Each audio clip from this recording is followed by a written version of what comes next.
សម្រាប់បងដែលមានកូនគោដុតចង់លក់ហើយបងរកកន្លែងលក់ឃើញអីបងយកមកលក់កន្លែងខ្ញុំមកបងអញ្ចឹងតើនេះគឺខ្ញុំបើកទទួលទិញជារៀងរាល់ថ្ងៃឲ្យតែមានកូនគោដុតទុយប៉ុណ្នេះហើយមិនថាគោកាត់ឬក៏គោក្តាមគោក្តោកន្លែតគោបែទីគឺខាងខ្ញុំទទួលទិញចូលទាំងអស់ហើយមួយយ៉ាងនេះគឺខ្ញុំទទួលទិញចូលជាច្រើនក្បាលជារៀងរាល់ថ្ងៃឲ្យតែបងមានកូនគោដុតទុយប៉ុណ្ណឹងហើយតែងុនវិញគឺខ្ញុំទិញចាប់ពី150គីឡូចុះមកក្រោមបើសិនជាបងណាមានចង់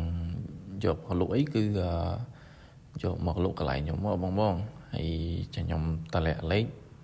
ដាក់ឲ្យបងនៅខាងលើគោធាត់គោស្គមគឺខ្ញុំទទួលទិញទាំងអស់បងមួយហើយតែរៀបចំឲ្យខ្ញុំមកដឹកមកដល់កន្លែងខ្ញុំមកគឺខ្ញុំទទួលទិញទាំងអស់តែម្ដងហើយមួយកទិញពីរកទិញ3កទិញដែរហើយតែបងមានយកមកលក់នៅកន្លែងខ្ញុំគឺខ្ញុំទទួលទិញទាំងអស់ញីឈ្មោលអីហ្នឹងគឺយកមកបង